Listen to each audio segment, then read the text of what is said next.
So we're in the 5th episode of a due diligence series, and today let's talk about conversions and how conversions in a self-storage due diligence series are different from expansions or buying existing self-storage. My name's Mark Helm. I'm the author of Creating Wealth Through Self-Storage, and I'm the creator of this Quick Start Academy. And what I do is I support the small investor who wants to get in the self-storage business or who wants to grow their self-storage business, strategically do so in a way that creates true wealth and a fulfilling career. And in today's world, it's hard for the small investor to buy self-storage and get returns that we're seeking given the pricing that self-storage is priced at today. So for us, what we need to be able to do is look for value add situations. We've talked about the due diligence process with buying existing self-storage, expansions, and today let's talk about conversions. And all of this is covered in the Quick Start Academy's on-demand self-storage boot camp. And you can find out more about that at creatingwealththroughselfstorage.com or reach out to me.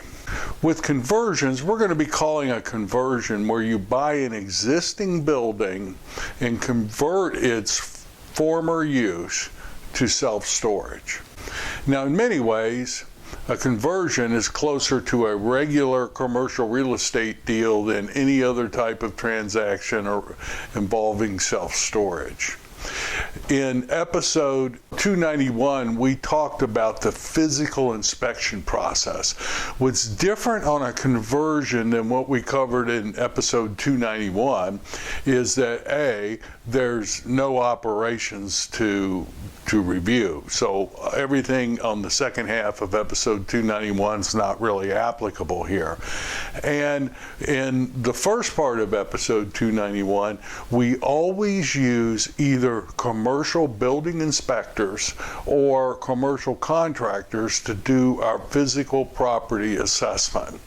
What we're looking for is we want an inspector to look at the HVAC, the electrical, the structural, the roof, the existing building of what's there, because we're trying to determine in our pro forma and in our budgets, what do we have to spend to bring the electrical up to snuff for self-storage, if anything? What do we have to spend on HVAC? What do we have to spend on fire suppression? Do we have to move heads around? If we're building 2 stories, usually we have to add sprinkler system on the first floor, maybe readjust the heads on the second floor, and is that sprinkler system have enough capacity to, in essence, double its size?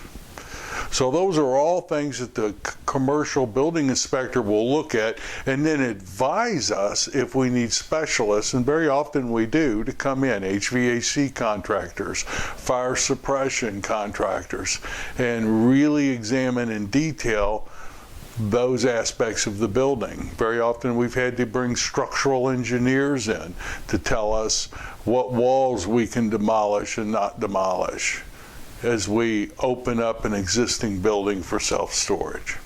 That's why, as we talked about in episode 291, it's critical to get your third-party vendors and inspectors lined up as early as possible. Again, we focus on lining these inspections up between the letter of intent and the contract, if at all possible. Now, with conversions, it's usually easier to get a longer due diligence period.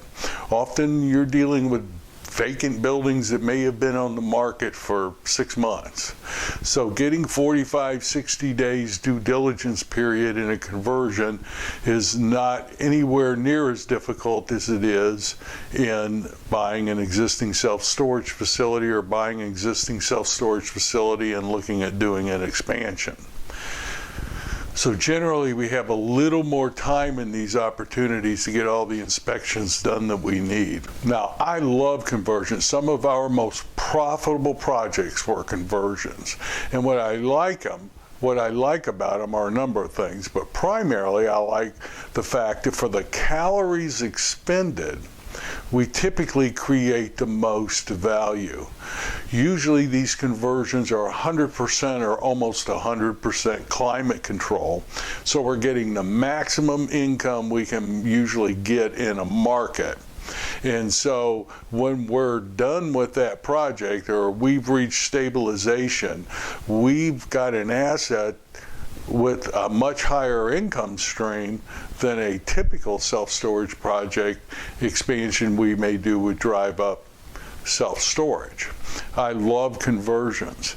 Generally, we can get the income flowing in quicker in a conversion. There's no site work to do. Basically, in most cases, you just pull a building permit.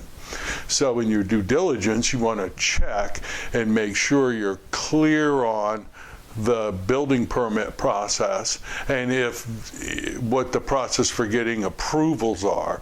In most cases, we wouldn't put a building under contract if it's not zoned for storage. Very often we may need to get a conditional use permit, but we're clear on the process of that. In some cases, if it was ever questionable whether we could get that approval, we would make the close on a conversion contingent upon getting that approval if we had to, if we thought that was in question. With an existing self-storage and trying to do an expansion, that's a hard thing to pull off in today's world. So I like conversions. The other thing I like about conversions is I can usually, they lend themselves to being phased in, and I can rent part of that building out as a warehouse or for another use. And very often, in fact, in almost every conversion we've ever done, I've got income coming in day one while I'm building out that self-storage project. And then we will expand into or we'll do a mixed-use project. I've done conversions and turned them into retail or office users in part of it on a 5-year lease, and we bring first and second floor conversion storage into service, and then at some point when that lease is up, we expand into the neighboring space. Conversions lend themselves to generating other income besides storage, parking, for example, warehouse, and that's your future expansion area or mixed-use projects very well. The least expensive storage system you're going to buy, if you're doing single story, let's say a large vacant retail building like a former Kmart or something, where it's single story, there's not enough height to do 2 stories, the least expensive storage system you're going to buy is either the top level of a multi-level self-conversion or a single-story conversion, because there's no support beam, there's no heavy gauge metal to support a roof system or a deck holding a floor above it. In years past, we bought those systems for as little as $650 to $750 a square foot, fabricated and delivered. Today's world, that's probably closer to $11 to $12 a foot. But still, the least expensive storage system you'll buy will be in conversions. Another thing I like about conversions are if you have 17 feet or more clear height, you can put in 2 stories if there's demand for it. Sometimes we've gotten them in as low as 16 feet 8 inches with some systems, but 17 feet's kind of the industry norm, and you can get 2 stories in there. And that's where you can turn per square foot income potential into cubic foot income potential. Now, some things to look out for. If you're going to go multi-story, and we've done that a number of times, where you'll build the first floor, there's a deck, you pour the concrete in the deck, and then the second floor goes on top of it, and all that fits into a 17-foot warehouse space. If you're going to do that, make sure the floors are 6 inches thick. If the floors are not 6 inches thick, I've discovered the hard way, the fabricators, engineers won't sign off on it. Doesn't mean it's going to come crashing down, but you're not going to get the engineers signed off, and we're not going to do it if we can't get that. So there's ways to address that. We had one situation where it was going to cost $250,000 to $300,000 to tear that floor up and pour a 6-inch floor. We weren't going to do that, but we did chalk out on that floor the layout, and we could see where every 10 feet there were going to be the support beams, and we did get a bid for cutting the concrete out every 10 feet where it was going to be laid, and that was a $36,000 number to do that. We went to the seller, said, we can't close unless we get 6 inches of concrete on these tracks. It costs $36,000. I'll split it with you. And we ended up closing and doing the deal. So there's workarounds, but just be looking for that in your due diligence process. Also, do the same work you would do on any sub-market analysis, preliminary analysis. Just because you've got a building that works, but if it's in a sub-market that's overbuilt, don't be bringing more space in. You don't need to be doing that. Make sure there's demand for the space you're going to bring in. You can do your preliminary work like we've discussed in previous episodes. And then always get, if you're bringing space online, get a feasibility report.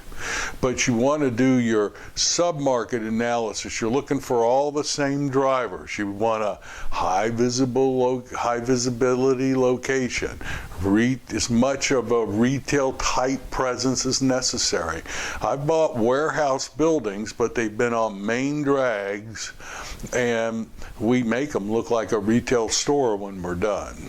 Again, with conversions, you typically will have a longer due diligence period. You're able to generate additional type revenue while you're leasing up, using the other building or part of the building for another use or for indoor parking if there's demand, until you can get it leased up for storage and then expand into it. You typically will be able to bring your storage income on quicker than with new construction or even expansions, because you're looking for opportunities to get in the self-storage business or to grow your self-storage business. Don't overlook these opportunities. Do all of the same things you do in expansions and buying existing self-storage as you look at the market, get the layouts from the fabricators, bid out the layouts. But with a conversion, you'll usually have a little more time to do that. There's typically more trades involved because you're dealing with an existing building. You're going to be maybe converting the outside as well as the inside. So it just takes more time. There's more contractors to deal with. There's more numbers to get in place. But usually in today's world, you'll have more time to do that. So don't overlook conversion opportunities as part of a strategy for getting in or growing your self-storage business in today's world. Awesome opportunities. Very often, conversions are also have outdoor expansion land where you can put up non-climate control. Everything we discussed about in expansions would apply in that situation. So you don't overlook this golden opportunity in many cases, in many markets, to get in or grow your self-storage business using conversions. We love conversions. The on-demand self-storage boot camp and the live boot camps, we go into a lot more detail. We have an entire phase of a 4-phase strategy, involves due diligence and financing. So we go into a lot of detail there. If you think that could support you, creating wealth through selfstorage.com. My name's Mark Helm. Next episode, we're going to talk about your strategy for putting your expansion, conversion, or self-storage project into service. That part of the due diligence process where we lay out the first 30, 60, 90-day strategy. I look forward to being with you then, and I will see you later.